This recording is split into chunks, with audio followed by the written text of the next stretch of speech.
महात्मा गांधी और भगत सिंह ये दो ऐसे नाम हैं जिन्हें शायद ही कभी एक साथ पुकारा जाता है। ज्यादातर लोग इन दोनों को एक दूसरे के ऑपोजिशन में ही देखते हैं, लेकिन आप भी हैरान हो जाएंगे जानकर इन दोनों के बीच में क्या लिंक है। महात्मा गांधी जी क्या कर रहे थे जब भगत सिंह को फांसी चढ़ाई जा रही थी? क्या उन्होंने भगत सिंह को बचाने की कोई कोशिश भी करी थी? आइए आज के इस गांधी जयंती स्पेशल एपिसोड में इतिहास के इस हिस्से पर नजर डालते हैं। I know the value of discipline and truth. I regard myself as a soldier, though a soldier of peace.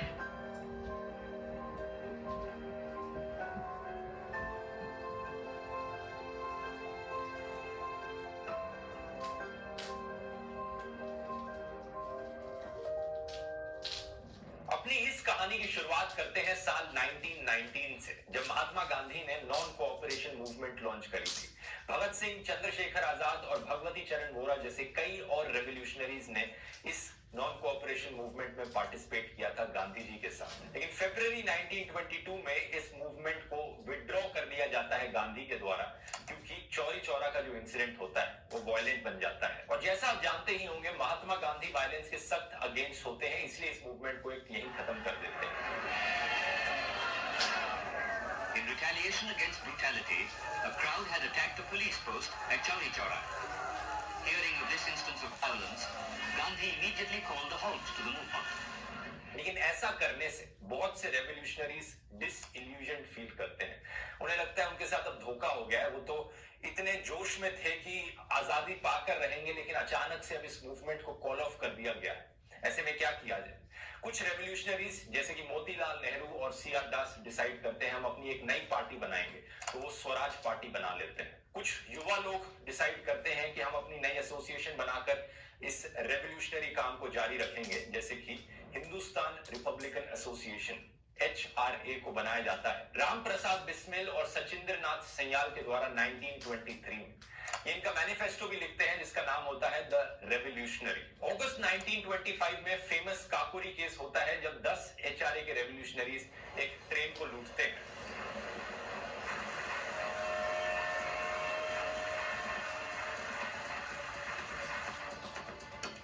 इस ट्रेन को लूटते वक्त एक रेवोल्यूशनरी नाथ गुप्ता गलती से एक्सीडेंटली गोली मार देते हैं एक पैसेंजर अहमद अली को, और उनकी हत्या हो जाती है। इसी रीजन से पुलिस एक जबरदस्त सर्च ऑपरेशन कंडक्ट करती है HRA को पकड़ने के लिए, HRA के रेवोल्यूशनरीज को पकड़ने के लिए। 40 से ज्यादा लोगों को अरेस्ट किया जाता है, लेकिन चंद्रशेखर आजाद बचकर निकल लेते हैं। एक साल बाद 1926 में अशफाक को अरेस्ट कर लिया जाता है। इसके बाद 4 को डेथ सेंटेंस दिया जाता है, राम प्रसाद बिस्मिल, अशफाकुल्लाह खान, रोशन सिंह, राजेंद्र नाथ लहरी। 5 को काला पानी भेजा जाता है और 11 और को रिगरस इम्प्रिजनमेंट दी जाती है। इसी के पैरेलल भगत सिंह की कहानी चलती है। 1926 में भगत सिंह नौजवान भारत सभा की फाउंडेशन करते हैं, one of the earliest left wing organisations India में। ये किसानों और मजदूरों को यूनाइट करने का काम करती है। Bhagat Singh returned to Lahore. He was one of the founders of the Naujawan Bharat Sabha. It stood for socialism and direct action against foreign rule. इसका मैनिफेस्टो लिखा जाता है भगवती चरण वोरा और भगत सिंह के द्वारा। ये दोनों हिंदुस्तान रिपब्लिकन एसोसिएशन को भी ज्वाइन करते हैं, और काकुरी अरेस्ट के बाद चंद्रशेखर आजाद काम करते हैं सारे रेवोल्यूशनरीज को यूनाइट करने का। 1928 में सोशलिस्ट शब्द को ऐड किया जाता है हिंदुस्तान रिपब्लिकन एसोसिएशन, तो ये बन जाता है हिंदुस्तान सोशलिस्ट रिपब्लिकन एसोसिएशन। इसके पीछे क्रेडिट जाता है भगत सिंह को ही। फिर से एक नया मैनिफेस्टो बनाया जाता है इसका, और भगत सिंह के विचार, जैसा मैंने पुराने वीडियोस में बताया था, मार्क्स के विचारों से काफी इन्फ्लुएंस थे। ये सब बैकग्राउंड नॉलेज थी। अब उस केस की बात करते हैं जिस केस में भगत सिंह को अरेस्ट किया गया। 1928 की बात है कि सत्याग्रह चल रही थी साइमन कमीशन के अगेंस्ट, जब superintendent of police James Scott lathicharge order करते हैं प्रोटेस्ट करने वाले लोगों के अगेंस्ट। उनमें से एक इंसान होते हैं हमारे फ्रीडम फाइटर लाला लाजपत राय, जिन्हें चोट लग जाती है और बाद में वो उन्हीं चोटों की वजह से शहीद भी हो जाते हैं। दिसंबर 1928 भगत सिंह और उनके कॉमरेड्स डिसाइड करते हैं कि वो स्कॉट को जाकर मारेंगे, लेकिन गलती कर देते हैं। वो आइडेंटिटी की मिस्टेक हो जाती है और वो एक्चुअली में असिस्टेंट सुपरिंटेंडेंट ऑफ पुलिस को मार डालते हैं, 21 साल के जॉन सॉन्डर्स। इसी इंसिडेंट में एक इंडियन पुलिस कांस्टेबल चरण सिंह जो ब्रिटिश के लिए काम कर रहे होते हैं, वो राजगुरु और भगत सिंह को पकड़ने भागते हैं और चंद्रशेखर आजाद बीच में आकर उन पर भी गोली चला देते हैं as a form of self defence, और वो भी मारे जाते हैं। इस पूरे इंसिडेंट को बुलाया जाता है द लाहौर कंस्पिरेसी केस। और अगर आपने रंग दे बसंती पिक्चर देखी है दोस्तों, तो उसमें ये पूरा लाहौर कंस्पिरेसी केस में जो होता है और जो गलती से जॉन सॉन्डर्स को मार दिया जाता है, इसको बड़े अच्छे से डिपिक्ट किया गया है। पुलिस एक भारी सर्च ऑपरेशन कंडक्ट करती है लाहौर में, लेकिन भगत सिंह अपने आप को डिस्गाइज करके वेस्टर्न अटायर में भाग निकलते हैं लाहौर से कलकत्ता। एक दूसरा इंसिडेंट भी है यहाँ पर जो भगत सिंह के अरेस्ट के पीछे कारण बनता है। अप्रैल 1929 में भगत सिंह और बटुकेश्वर दत्त सेंट्रल असेंबली में एक बम गिरा देते हैं। सेंट्रल असेंबली उस टाइम पर दोस्तों वही बिल्डिंग है जो आज के दिन इंडियन पार्लियामेंट की बिल्डिंग है। ब्रिटिश इंडिया की सरकार उस वक्त सेंट्रल असेंबली में दो बड़े बिल्स पास कर रही थी। एक था पब्लिक सेफ्टी बिल और दूसरा था ट्रेड डिस्प्यूट्स बिल।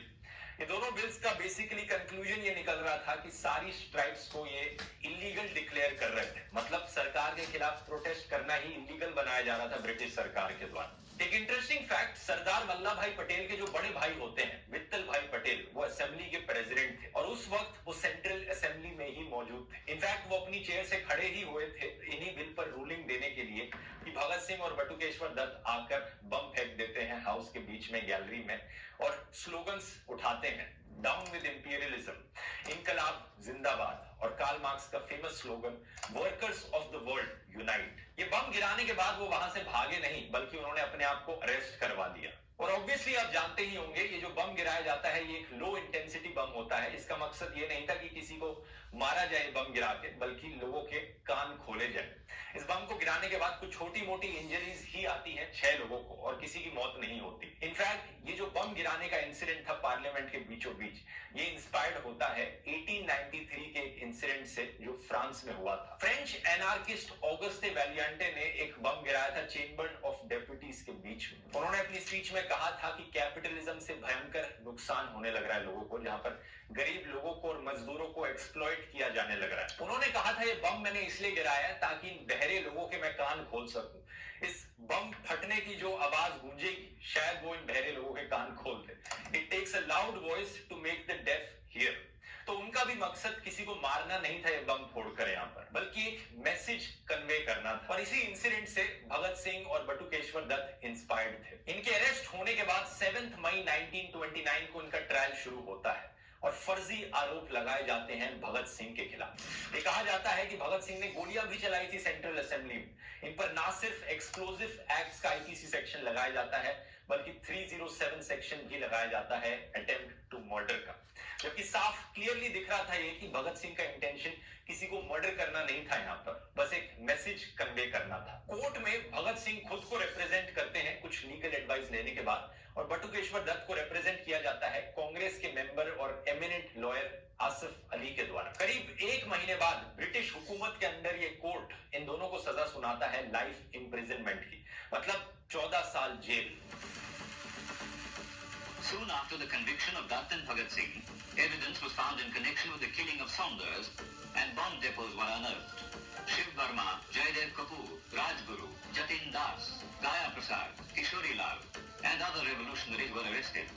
जब भगत सिंह जेल में थे तो ब्रिटिश लाहौर और सहारनपुर की बॉम्ब फैक्ट्री को भी डिस्कवर कर लेती है HSRA की, और कई और रेवोल्यूशनरीज को अरेस्ट किया जाता है इंक्लूडिंग राजगुरु और सुखदेव। इनमें से कई अरेस्टेड रेवोल्यूशनरीज मर्सी मांगकर सरकार के चमचे बन जाते हैं, जिसकी वजह से ब्रिटिश सरकार अब डॉट्स कनेक्ट कर पाती है लाहौर कंस्पिरेसी केस के साथ। भगत सिंह जो ऑलरेडी जेल में थे अब उन्हें रीअरेस्ट कर लिया जाता है और एक दूसरी सेंट्रल जेल में शिफ्ट कर दिया जाता है। जेल में समय बिताते वक्त भगत सिंह हंगर स्ट्राइक पर चले जाते हैं और डिमांड करते हैं कि उन्हें एज पॉलिटिकल प्रिजनर ट्रीट किया जाए, और वो सारे प्रिजनर्स के लिए इक्वल ट्रीटमेंट की डिमांड करते हैं। बेहतर खाना, better clothing, toiletries, access to books और डेली न्यूज़पेपर उन सबको मिले। ये एक बहुत बड़ा सवाल था ब्रिटिश के लिए, क्योंकि ब्रिटिश नहीं चाहता था कि भगत सिंह को इस लेजिटिमेट रेवोल्यूशनरी की तरह देखा जाए, पॉलिटिकल प्रिजनर की तरह देखा जाए। वो चाहता था कि बस ये कॉमन वायलेंट क्रिमिनल्स जो होते हैं उन्हीं की तरह ही भगत सिंह को कंसिडर किया जाए। लेकिन इसकी वजह से भगत सिंह एक नेशनल आइकन बन जाते हैं देश के। देश भर में लोग जब भगत सिंह की कहानी सुनते हैं तो उनके लिए सपोर्ट